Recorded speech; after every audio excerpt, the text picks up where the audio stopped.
thank you to EPRI for having us today. We greatly appreciate the opportunity to talk about what we've been up to since our Incubate Energy project. So very quickly, WexEnergy is in the window business. And sorry, there we go. As most of you know, buildings lose anywhere between 30 and 50% of their thermal energy through windows, with multi-story buildings tending to be at that higher end of that range. Even the most efficient HVAC systems can't do anything about this energy loss at windows, and this is a physical problem, this heat transfer through the window, and it requires physical solutions in order to deal with that. So we're here today because we know that it's now time to really deal with insulating the built environment, and that means addressing the heat loss or heat transfer through windows. And there still is some education to be done here. Reducing energy loss at the window really does matter. Frankly, it has to do with the people in the buildings being comfortable and being productive in those buildings. And windows are not simply a barrier to keeping the elements outside. It's about this comfort issue. And the struggle really has been, windows are relatively complex. And what WexEnergy is trying to do and is succeeding in doing is taking the complexity of windows and simplifying it so that we can have solutions that do make a difference. We can't give up on the built environment just because there's no standard window in the world. So our solution is WexWindows. They're snap-on window retrofits that keep heat inside in cold weather, outside in hot weather. It's really that simple. Joyce is going to be adding video clips to the chat so you can see how easily WexWindows snap on to window glazing and how windows maintain their operability. That is the ability to open and close the window after the installation. And that is a critical aspect of what we're delivering. I'll get to that in just a minute. For those of you who have been following us, WexWindows is the new name for what we used to call window skins. So at its essence, WexWindows deliver insulation to windows, and there are two products that do this. The first is Polar Skin, which is designed for cold climates, and then Solar Skin, primarily for warm climates. And sometimes we find that the best solution is actually a combination of the two models depending upon a particular building site conditions. This will allow for optimum energy performance as well as keeping costs down. So I'm going to speak a little bit about Solar Skin for just a moment. An important finding recently is that we see now that Solar Skin is able to deliver twice or even more than twice the energy savings of window film alone. Window film is designed to knock down solar heat gain, particularly for warm climates. The doubling comes because we've now married that solar heat gain reduction with the insulation provided by the product. And that means much better occupant comfort, lower energy costs, and lower carbon emissions. So what's new and different since WexEnergy participated in Incubate Energy? So first, we now have validated by Intertek using NFRC protocols. We've significantly improved the insulation performance that we talked about when we were part of the Incubate Energy pitch. Second, we have been establishing the supply chain for our solar heat gain reduction products. We were able to get some pre-production materials into Incubate Energy using what we call SolarSkin 50. That means it has a 50% visible light transmission. We've now expanded that to a SolarSkin 70, better suited for residential applications. And coming soon will be SolarSkin 20. And I'll, again, talk about that a little bit more in a few minutes. And very importantly, we're now able to address complexity in the window. And this gets to being able to have a Wex window product that can be mounted even when window locks or other window features may be encroaching on the area of the glazing. And very importantly, the low profile as well as high profile products. The low profile being very important when windows operate by sliding, either horizontal sliders or double hung windows. And really, the proof in what we're doing is coming out across the board, be it in M&V studies. As I mentioned, EPRI's Incubate Energy project. We've had work, third-party work at Pacific Northwest National Lab. I've mentioned the Intertek results as well. Customers from federal government, university, as well as multifamily housing, and utilities are now on board with incentives. So the first case study that I'll talk about now is very briefly on the Incubate Energy project with Tennessee Valley Authority. Wex windows were able to fit over 95% of the windows measured.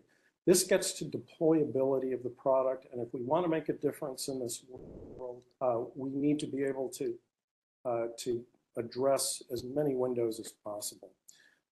We installed 565 Wex windows at 12 low-income customer homes in Nashville, Tennessee. So we feel very good about the fact that we've been able to actually make a dent here. The next case study I'll talk about is based on a study that was done at Tatum Engineering in Ithaca, New York.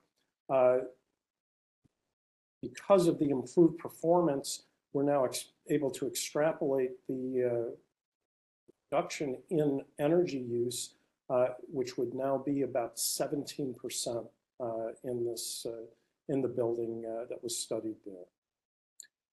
I've mentioned Pacific Northwest National Lab. You can see an infrared thermal image that was taken by PNNL.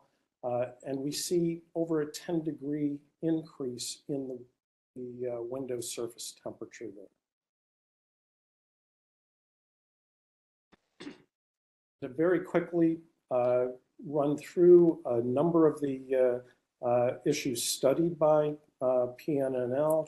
I just mentioned the surface temperature compared to a couple of other products they look at.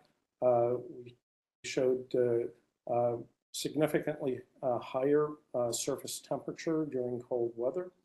The infrared image also shows this, this temperature difference. Measurement and installation was found to be significantly easier than for the other products. And at scale, we are already seeing our pricing for larger Wex windows getting into this range.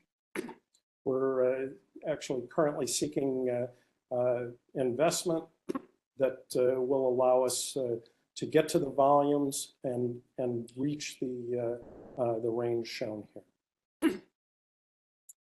I mentioned the intertech testing. I want to focus on the second column, the R value improvement for the glazing.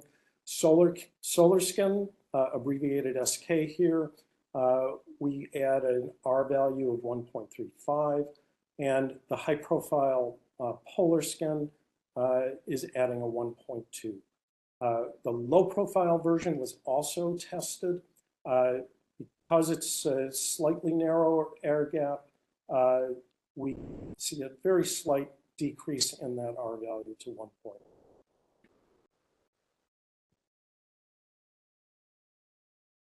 Also part of this testing was looking at the pre-production Solar Skin 50 high profile, and Intertech found that we see about a 1/3 reduction in solar heat gain.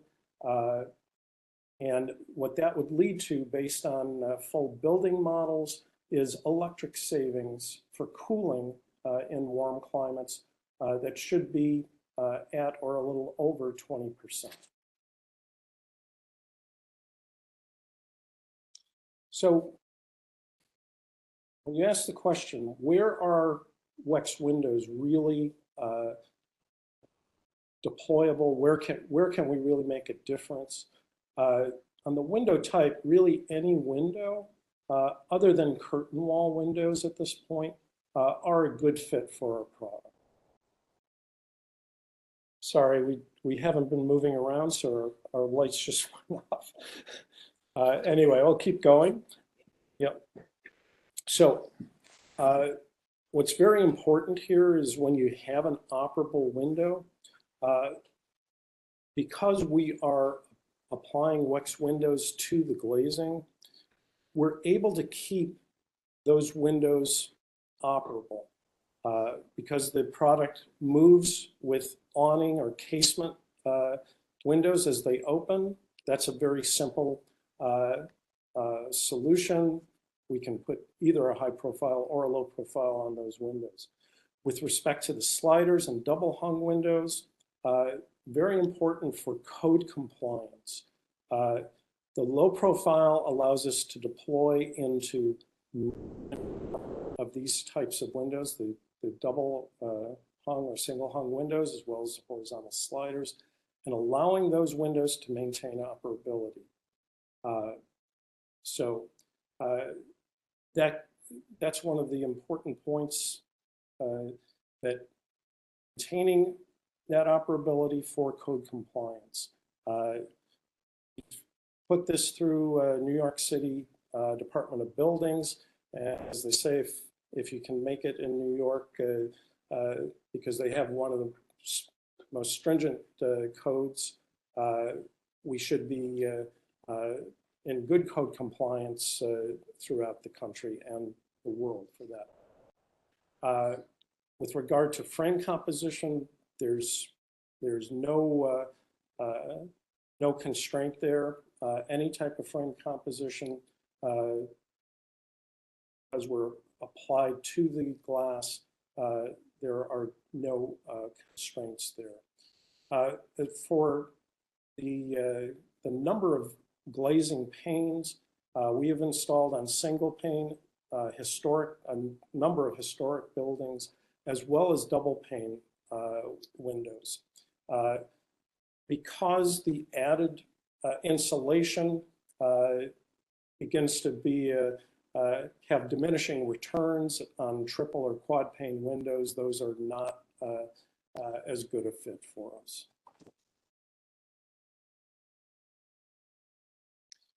So just so you can see what an installation looks like before and after. This is an installation in a historic home in Cambridge, Massachusetts, and basically you're hard pressed to actually see the product on the window. This image is taken at the University of Rochester. Medical Center where they wanted to compare SolarSkin as with two different types of SolarSkin products. This image has primarily WexWindows installed, except for that third column on the right at the top. Because of a problem there, we were not able to install. So that actually serves as a control for what I'm about to show you. This thermal image, that control window just pops right out because it's about 10 degrees colder than the glazing that has either PolarSkin or SolarSkin installed. Very, very clear demonstration of the insulating value of the product.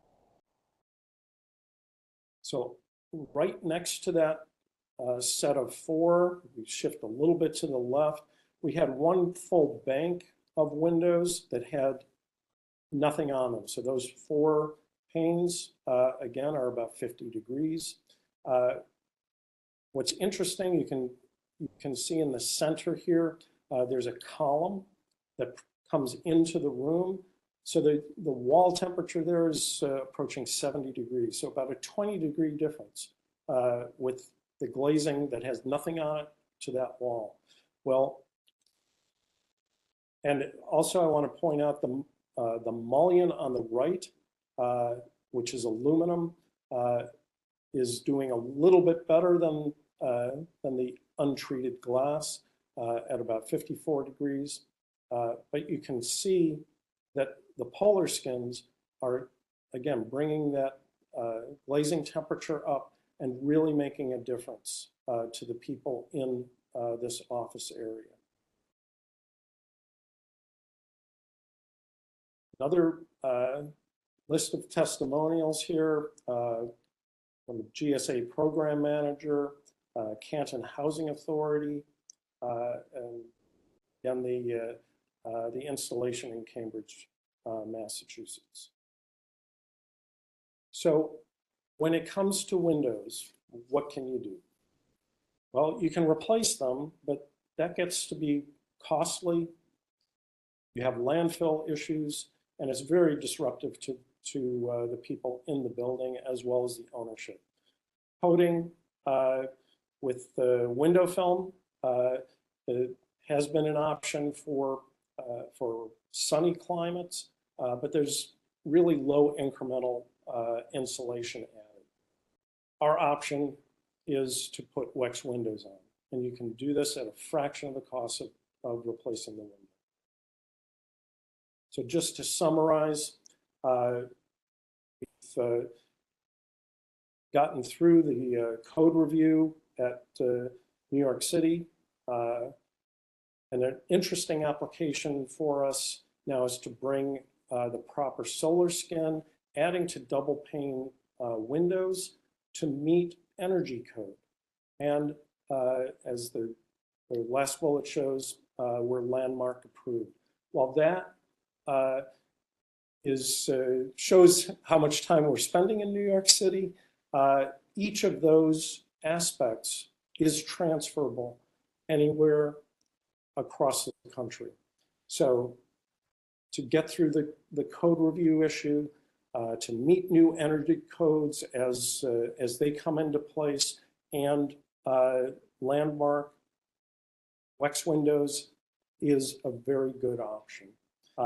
And then we'd like to see others on this call that represent utilities add to this list of utilities where we already have incentives in place. So I would say if there's a call to action for utility representatives, we're looking to add projects, especially for SolarSkin, so we can get further incentives in place for your customers. And our focus for SolarSkin obviously will be in the sunny, warm portions of the US. So that's all that I have. Thank you very much for the opportunity. and we're happy to take questions. Thank you, Ron. Thank you, Rachel. Again, the floor is open. Does anybody have any questions? Or Doug, would you like to add anything to the conversation? Yeah, I just wanted to add, I was the advisor for the 2021 Incubate Energy project with WexEnergy, and we're happy to work with them. And great to hear your update, Ron and Rachel, of the things that have happened in your company since then. And we're glad to see the continued improvements and new information about your products. Yeah, so I'm just asking everyone to add some questions in the chat for Ron and Rachel. But as you're typing those in, I have a few I wanted to ask myself. One, I want to start with Ron.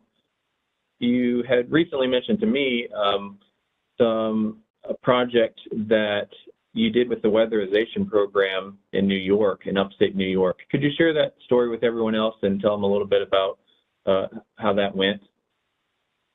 Sure. So it's really an exciting story for WexEnergy because it really crystallizes in one project the strategy that we've gone after to address Windows.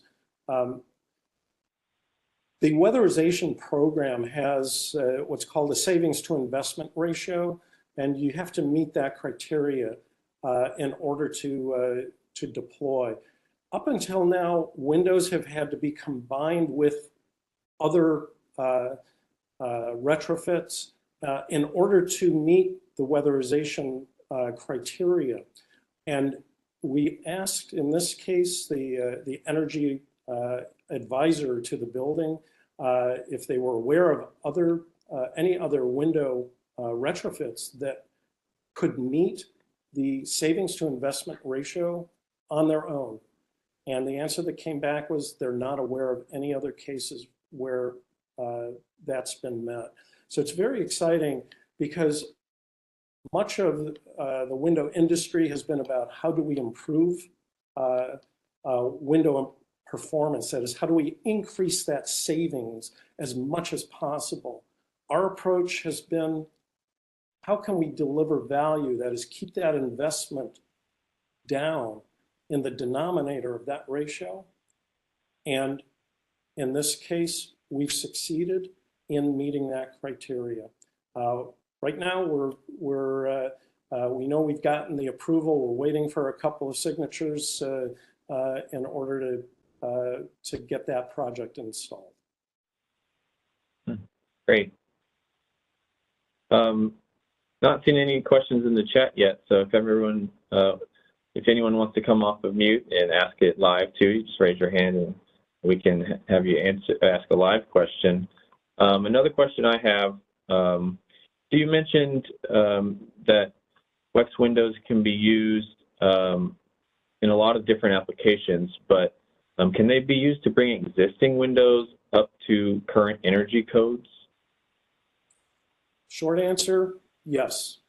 As I mentioned in one of the slides in New York City, we've spoken in depth with the city about that code and making sure that we have a solar heat gain property that allows us to take an old double pane window and simply put the right solar skin on that so that we meet the solar heat gain portion of the code plus the insulation requirement.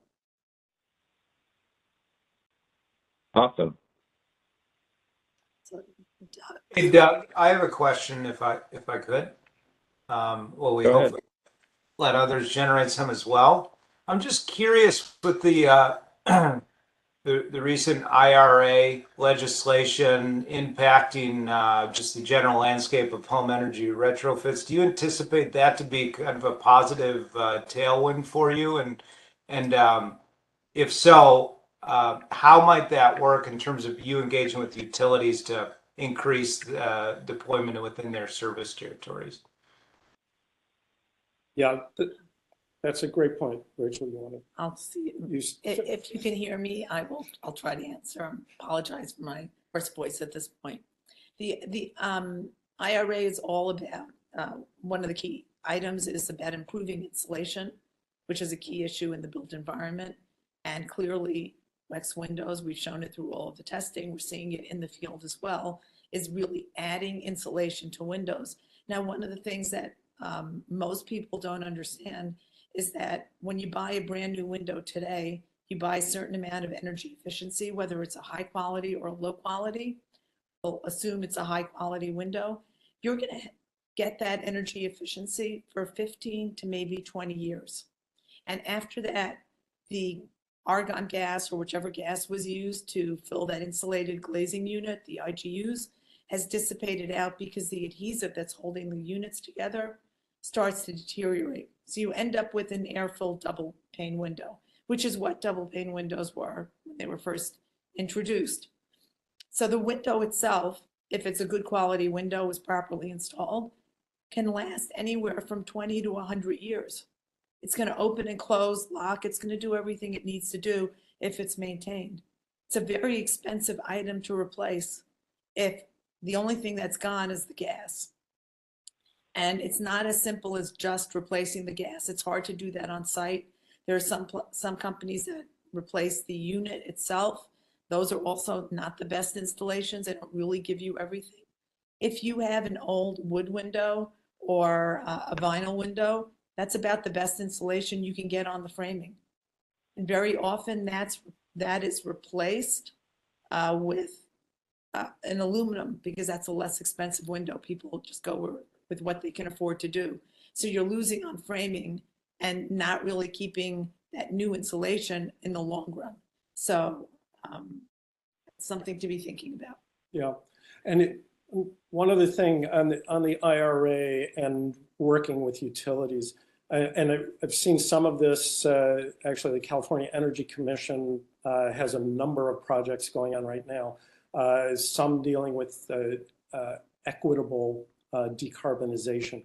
And questions come up about layering of incentives. And this is something I think people are still sorting through, but the ability to layer incentives from the federal level, state level, and utility level would be a huge, huge tailwind for us.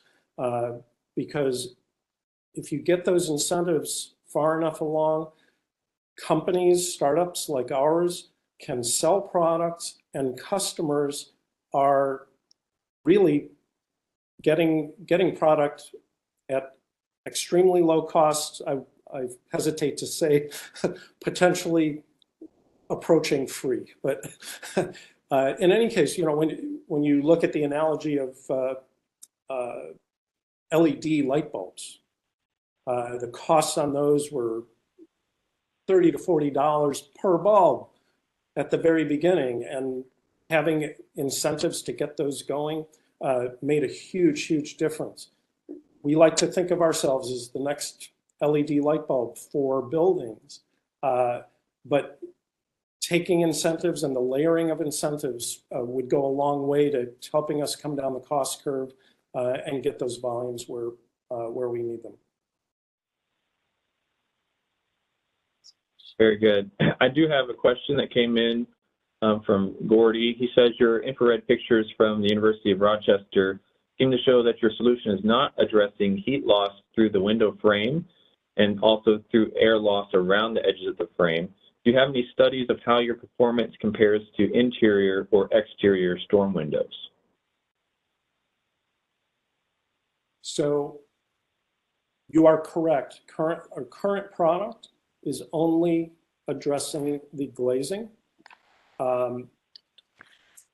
With respect to comparisons, do have data. I think it would be best to maybe take the conversation offline to get to details. But with respect to, say, an exterior storm, because we are optimizing the air gap, we are getting significantly better insulation than provided by an exterior storm. With respect to the infiltration question, there are published papers that indicate that conduction through windows is anywhere from 3 to 8 times more important than infiltration. There's a lot of, the industry has put a lot of emphasis on infiltration. We're not saying it isn't important. We've seen cases where absolutely it's a problem. However, statistically, the biggest problem in terms of the heat transfer is from conduction rather than from infiltration. So that's why we've addressed this. We do have on our roadmap ways to approach the infiltration problem, but we're trying to deal with the biggest problem first. I'd like to add to that, since I come from the background of being a property manager, landlord for almost 30 years. I can tell you that I've never seen an exterior or an interior storm that is less than 2 inches from the glazing. Often they are 4 to 8 inches away. So that expands the amount of space between the glass that you're, or the window you're addressing with the retrofit of the storm window. And the other issue is that when with an exterior storm, in theory, you continue to have operability. The windows, those are almost always going to be a sliding up and down type of storm. With the interior storms, often the operability is, the only way to get it is to remove the storm window, the interior storm window, and that can be a code violation. That is one of the issues that we addressed with New York City Department of Buildings, and we wanted to understand in terms of future development for ourselves as well. So maintaining window operability in the way the window was designed is a critical element in maintaining code compliance for the building. Okay. Yeah, great question, Gordy. Thanks for that. One other question I had was around your utility program enrollment. You showed several utilities there that now offer incentives for WexWindows. Can you talk a little bit more about how that process worked, how the utilities came to enroll this product, how they trusted your results, and how new utilities could potentially do the same? So the first utility we worked with was Con Edison. We had entered the New York City Department of Buildings Carbon Neutrality Challenge in 2020, and we were the winner on the windows. There was 1 or 2 others in other applications. And from that came, and we had also were winners of the Urban Future League competition. That put us into the NYU Acre Accelerator. So those 2 pieces together got us in front of Con Edison. New York City is dealing with a natural gas problem. They can't get enough natural gas for their customers, and it's limiting expansion, especially in parts of Manhattan and Westchester.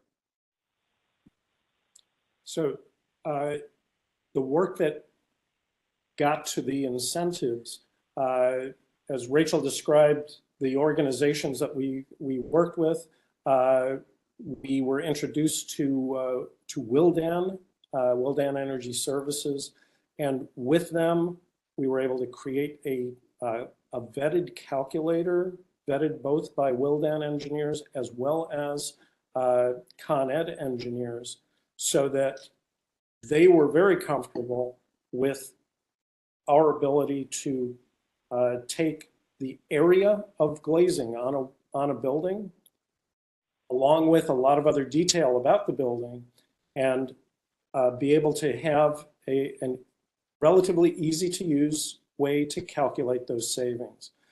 And once that was vetted and approved, taking that information, that calculator and now these other utilities makes the process, I'll say, a bit easier. And in addition, also moving the dial here was the Intertech results on the redesigned product. Yep. Awesome. So we've actually been very fortunate to have the support from Willdan as well as Con Ed, and now the conversations, it's more a matter of just the timing of when the review committees actually take a look at the work that we've done up till now.